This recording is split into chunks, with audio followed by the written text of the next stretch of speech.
what's up? I'm Clara Park, and here's your food news for February 4th, 2009. Our top story today is an Australian study that found that moderate drinking can reduce the chances of developing erectile dysfunction 25 to 30% compared to not drinking at all. This goes against my own observation that drinking does lead to erectile dysfunction. In sad news, the inventor of the doner kebab, Mahmoud Ayman, has died at age 87 of cancer. Everyone's favorite twirling tower of meat, pillowy soft pita bread, and cool creamy yogurt sauce will continue to delight the drunk, the famished, and the drunken famished for years to come. Then what the hell's a tube steak? Mayo is a treat? According to the Simmons National Consumer Study of Dieting Americans, 23.6% of Americans listed mayonnaise as their favorite treat. The number one on the survey was ice cream or sorbet. Maybe I'm wrong, but it seems to me the reason you're on a diet in the first place is because you view mayonnaise as a treat. In television news, there's a new best infomercial ever. Actually, it's an oldie, but a goodie. Ever wonder if there were an easier way to debone fish? Look no further. Roll it. Yeah! Okay. Who wants to clean and debone them? I'll do it. What gives? You want to do it? Just wait till you see what I've got. It's the Wonder Boner. The Wonder Boner? Oh, you laugh now. Just watch. You just assemble the Wonder Boner stainless steel rods like this. Take the fish, find the top of the spine, slide him through the ring on the Wonder Boner, and voila! The Wonder Boner. My wife would like that. My wife would like that? Who wouldn't love a Wonder Boner?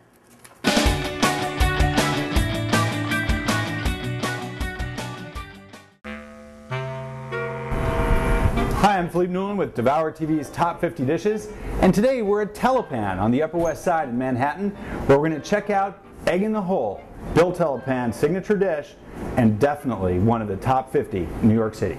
Come on.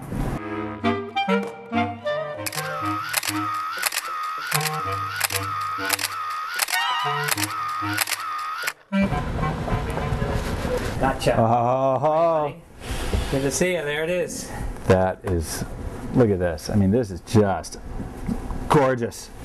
Give it a good whiff. Get the garlic, the mushrooms. You can smell that good butter, that brown butter on the toast there. So I'm just going to smell this for like the next half hour. smell it. Come around and smell it with me. I want to find out what is before us here. I mean, so why don't you tell me, like, egg in the hole? What does that mean exactly? Well, it's basically it was toad in a hole. I can't even think there's other names for the dish, but it's sort of like this dish where you pull out a hole in the center of the bread, and then you would fry the egg in the bread. So you have like toast and egg all in one. Just smell it. The smell on this of the hen of the woods mushrooms, it's just unbelievable. It's like this meaty, wonderfully woodsy smell.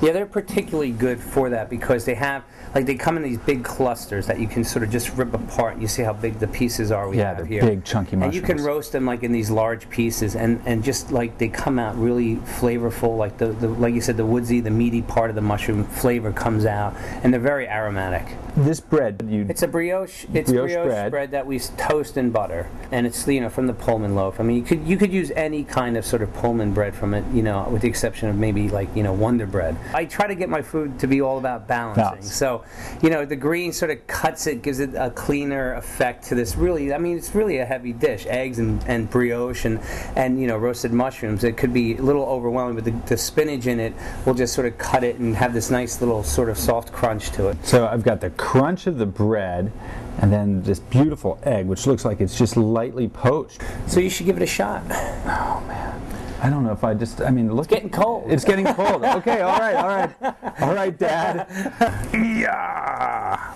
And then I just split that open, and then look at that. I mean, just And the colors on this dish too. You have these earthy colors, and then that pop of green, and this beautiful brown from the mushroom reduction. All right, here we go. The garlic is great, and the woodsy flavor of the mushrooms, but what I'm really enjoying too is just this texture. Check out this mushroom. Is that a cool mushroom or what? I mean, this is like the afro of mushrooms. I think he likes it, so we don't have to throw him out. Right? No, don't throw me out. Bill, without a doubt, one of the top 50 dishes in New York City. This is just so good. Simple ingredients done just right. I see you've crossed your knife and fork, so yeah. That means he's out. I'm continuing. I'm not going to stop until it's all gone. How to braise. Carrots, celery, onion, peppercorns, oil, salt, short ribs, red wine, thyme and bay leaf, veal stock. The first step in braising is actually searing it. Turn your heat on high, then season all sides of your meat. Browning the meat is where you get all of your flavor. The more brown, the more flavor.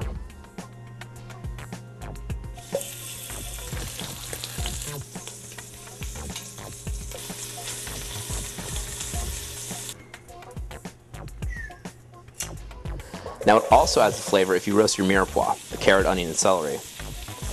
This sweetens the vegetables, and the moisture also deglazes the bottom of the pot. That brown meat left a lot of flavor in the bottom of that pot, and you want to make sure you don't leave it there. Once your mirepoix started to color, hit it with the red wine. The vegetables also leave some flavor on the bottom of the pot, called fons, and the wine will pull this off the pot and in the braise. At this point, you can add ribs back into the pot. Add just enough stock to cover the meat 1/3 to halfway up the short ribs. They shouldn't be covered all the way. Add the bay leaf, the thyme, and peppercorns.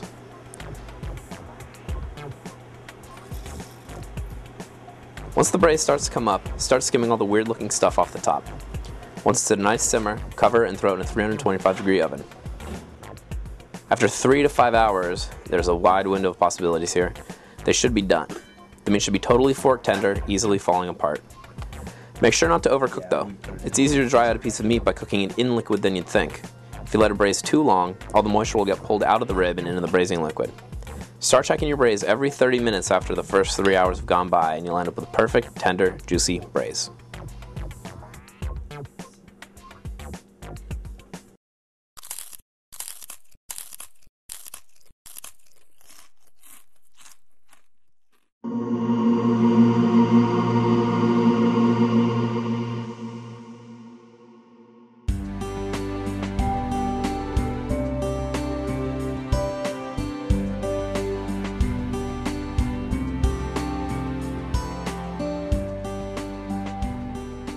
My name is Claudia Fleming, and I'm the pastry chef and co-owner of the North Fork Table and Inn in Southold, New York. I'm Jerry Hayden of the North Fork Table and Inn. I'm here to talk about my relationship with KK Haspel from the farm. One of the things we try to do here is work locally and seasonally.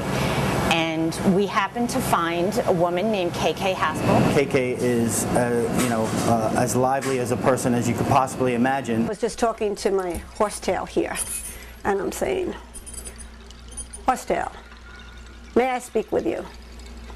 Horsetail, are you alive? Yes. And she just kind of sucks you into her world. And her world is this farm that she has, the 7+ acres of biodynamic farm over there. KK turned us on to biodynamics, which is much more complicated than I could ever begin to describe. The biodynamic preparations, it's the only thing that'll really heal the earth.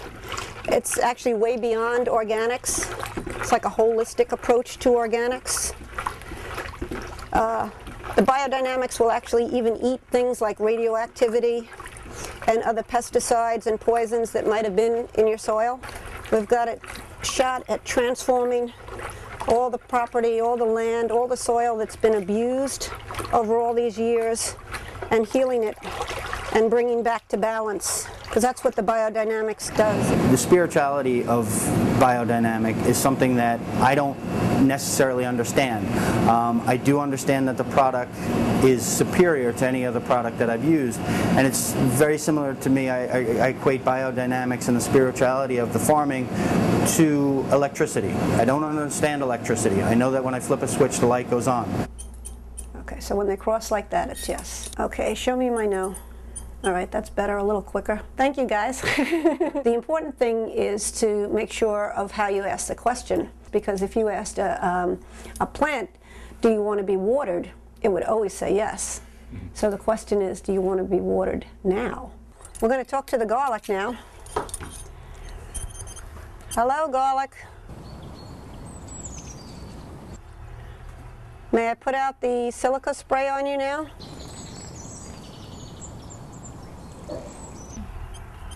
No, I don't think I was going to like it. The silica is ground up quartz. You can imagine a magnifying glass and all the crystals and all the refraction of that.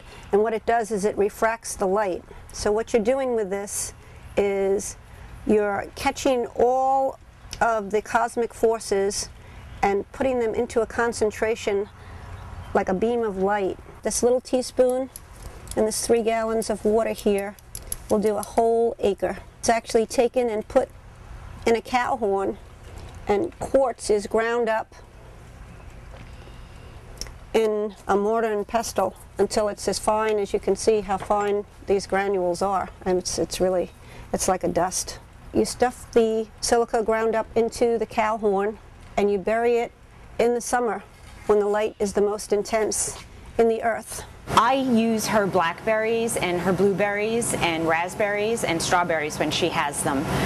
She also grows the most amazing flowers, zinnias that just have personality. They have faces and they're happy, and the same with the sunflowers. They're just incredible. I've never seen flowers or produce like it before. These were dug up just about 3 hours ago. They are just very thin-skinned, hard as baseballs, and that's to have a potato dug freshly out of the ground rather than having to purchase it from someone who you know that it's been stored for over 3 months, if not a year. After the first war, there were a lot of chemicals around, and people who had been farming the same way for hundreds and hundreds of years were now being told, to put these other fertilizers out on their property, and they kept noticing things were going downhill rapidly. So they asked Steiner, who he's sort of a clairvoyant and a seer, and I believe that the plants talked to him and they told him things. In 1924, he gave a series of 8 lectures, and farmers from all over came, and that series of 8 lectures is the foundation of biodynamics. Voila! So, we're done. So now what we need to do is strain this and spray it out. As far as I'm concerned, biodynamic farming and the way KK does it is essentially what was done centuries ago, and we are finally going back to it, and we're really only scratching the surface with it. But I think that she is on to something that will be producing food, superior vegetables and produce for a very, very long time.